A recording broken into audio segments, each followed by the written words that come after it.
ठाण्यात आदिवासी कातकरी समाजाचे प्रलंबित मागण्यांसाठी आंदोलन, आत्मक्लेशातून निर्धाराकडे या घोषवाक्यात करत यावेळेस आंदोलन करण्यात येत आहे। जिल्हाधिकारी कार्यालयासमोर सुरू असलेल्या आंदोलनाचा आजचा दुसरा दिवस। नाशिकमध्ये येत्या शनिवारी निम्म्या शहराचा पाणीपुरवठा बंद राहणार। रविवारी देखील कमी दाबाने पाणीपुरवठा केला जाणार। विल्होळी जलशुद्धीकरण केंद्रावरती तांत्रिक दुरुस्तीच्या कामासाठी पाणीपुरवठा बंद राहणार।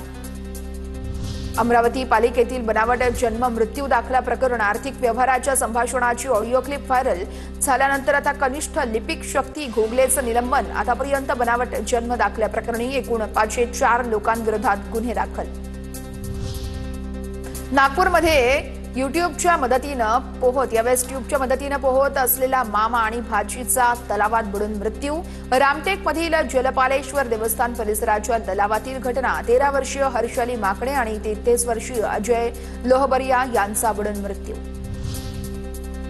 छत्रपती संभाजीनगरमध्ये इंस्टाग्रामवरून मैत्री करून महिलेवरती हॉटेलमध्ये अत्याचार। हॉटेलमध्ये महिलेचं छायाचित्रण करून धमक्या। सततच्या धमक्यानंतर महिलेची पोलीस स्थानकात धाव। आरोपीनं महिलेकडून 4 लाखही उकळल्याची माहिती। चंद्रपुरात चिमूरमध्ये वाघाच्या हल्ल्यात शेतकऱ्याचा मृत्यूनंतर परिसरात मोठं तणावाचं वातावरण। रस्त्यात मृतदेह ठेवून रात्री गावकऱ्यांकडून रास्ता रोको। प्रशासनाच्या आश्वासनानंतर गावकऱ्यांनी मृतदेह शवविच्छेदनासाठी नेला।